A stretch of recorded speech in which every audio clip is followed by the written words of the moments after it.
नहीं तो ऐ नौजवानों फिर कभी बचोगे कभी ना।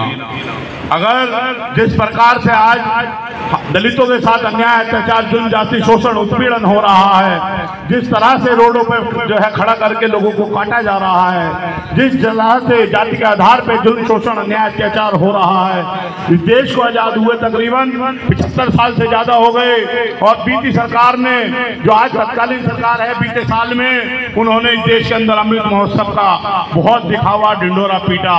इस देश के अंदर भारतीय संविधान को लागू हुए भी तकरीबन जो है 74 साल हो गए, सबको समानता का अधिकार मिले भी तकरीबन लंबा समय हो गया है। मगर अफसोस की ये बात है कि आज भी देश के अंदर जाति के आधार पर जुल्म, जाति, अन्याय, अत्याचार, शोषण, उत्पीड़न का शिकार लगातार बरकरार है।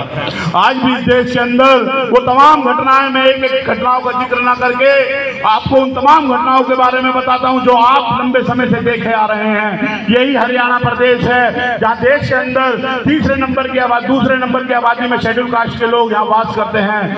यही हरियाणा है जहाँ सबसे ज्यादा लोग संतों, गुरुओं, महापुरुषों को मानने वाले लोग हैं। मगर सच्चाई ये है कि इसी हरियाणा के अंदर लंबे समय से आज भी जो है, जो सोशल बाइकआउट है, हुक्का पानी बंद करने की व्यवस्था इसी हरियाणा प्रदेश के कोने कोने में आज भी बरकरार है। इसी हरियाणा प्रदेश के अंदर कोने कोने के अंदर आज भी ऐसी प्रथाएं बरकरार हैं कि हमारे लोगों को मार दिया जाता है और न्याय लेने के लिए भी 12-12, 15-15 दिन हमें उसकी लाश रख के उसको लिए संघर्ष करना पड़ता है। तो ये हमें सोचना होगा और हमें समझना होगा कि ये तमाम सारी परेशानियां हैं हमारे साथ क्यों हैं, क्यों हमें इस तरीके के जो है, आज देश आजाद हुए लंबा समय हो गया है, उसके बाद भी हमारे पास जुल्म, जाति, अन्याय, अत्याचार जो है जाति के आधार पर बरकरार है।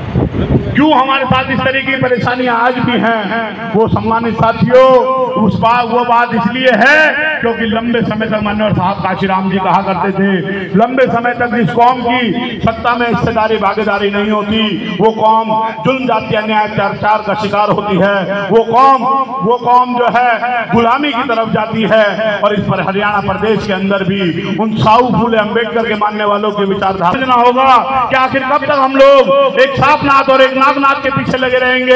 एक बार हम भाजपा को जिताते हैं तो एक बार हम कांग्रेस को जिताते हैं, एक बार हम दोबारा कांग्रेस को जिता देते हैं तो एक बार फिर दोबारा भाजपा के साथ चले जाते हैं, एक बार दोबारा हम जो है फिर दोबारा उलट पलट के दोबारा उसे ही आते हैं। कभी वो एक थप्पड़ मारता है तो दूसरा 2 थप्पड़ मारता है, तो तीसरा थप्पड़ 3 मारता है, तो फिर चौथा थप्पड़ 4 मारता है। तो लगातार इस तरीके का जो है हालात प्रदेश के अंदर बने हुए हैं। लंबे समय से जो है देश, इस प्रदेश के अंदर हमें वोट का अधिकार मिला हुआ है, देश के अंदर वोट का अधिकार मिला हुआ है। लंबे समय से जो है हम अपने संतों, गुरुओं, महापुरुषों के आंदोलन को इस प्रदेश के अंदर चला रहे हैं। मगर समस्या की ये बात है कि हम लोग अपने संतों, गुरुओं, महापुरुषों की चाहत को आज तक पूरा नहीं कर पाए।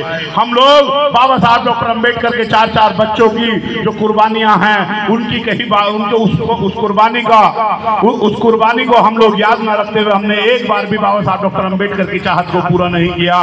कि बाबा साहब डॉक्टर अम्बेडकर हमसे क्या चाहते थे? क्या चाहते थे? हम महलों वाले हो जाएं? क्या चाहते थे बाबा साहब डॉक्टर अम्बेडकर? हम जातियों में बढ़ जाएं, हम धड़ों में बढ़ जाएं, हम लोग अपने मोहल्लों में बढ़ जाएं, हम जिलों में बढ़ जाएं, हम प्रदेश में बढ़ जाएं?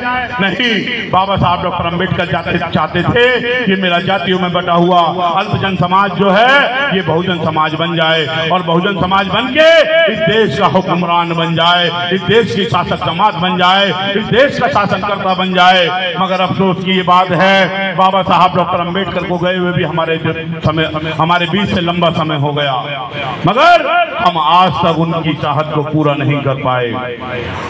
हम गुरु गोविंद को मानने वाले लोग भी हैं। हमारे बराबर का प्रदेश जिसको हम लोग पंजाब कहते हैं, वहाँ गुरु गोविंद को मानने वाले लोग बहुत रहते हैं। हम भी गुरु गोविंद को मानते हैं, हम भी गुरु घासीदास को मानते हैं, हम भी जो है गुरु संत कबीर को मानते हैं, संत रविदास को मानते हैं। मगर वहाँ पे गुरु गोविंद के मानने वालों के लोग बहुत बड़ी तादाद है। उन्होंने